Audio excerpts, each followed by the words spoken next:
এখন এখানে হচ্ছে কাপড়টা আমি সালোয়ারের জন্য কাটিং করে নিব। আমি একটুকু বুঝতে পারিনি, আগে তো মেপে নিয়ে দিদি ভাই যে কাপড়টা নিয়ে এসলেন, আমি ভেবেছিলাম হয়তো কাপড়টা অল্প একটু আমার আমার যে অনেক কাপড় রয়েছে ওখান থেকে অল্প একটু দিলেই হবে। কিন্তু এখন কি দাঁড়িয়েছে, তো মানে একটা যে মানে মাপ একটা ঝুল, সেই ঝুলটাই আসছে না। কিন্তু সালোয়ার তো মানে কোমরে একটা জয়েন্ট পরে, সে ঠিক আছে, তো জয়েন্টের মধ্যে হলো তো ঝুলটা তো মিনিমাম প্রয়োজন হবে, ঝুলে তো আর কোনো ইসে জয়েন্ট দেওয়া যায় না।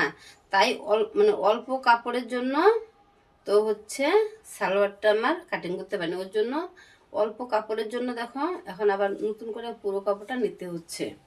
আর দিদিভাই ওই পুরো কাপড়টা এখন রেখে দিতে হবে। এখানে 1.5 মিটার না দিয়ে যদি 1.25 মিটার দিত তবুও মনে হয় সেটা কাজে লাগানো যেত, সেটা দিয়ে কাটিং করা যেত। কিন্তু 1.25 মিটার দিলেও হতো, কিন্তু 1.25 মিটার দেয়নি, তাই আমার এর প্রবলেম হচ্ছে। দিদি ভাইয়ের কাপড়টা ওরকম নষ্ট হচ্ছে, আমার তো সেরকম হচ্ছে না কেন, দিদি ভাই আমাকে সেই এটা টাকা দিয়ে দিবে। তো এই দেখো এখন নতুন করে আবার কাটিং করতে হচ্ছে। তো এগুলো কাপড় আমার এগুলো থাকবে, সে অসুবিধা নেই, কিন্তু ওই যে দেখো কাপড়টা এখন কাটিং করতে হবে। কিন্তু কি করা যাবে, এর জন্য কাপড় মেপে রাখাটাই ভালো।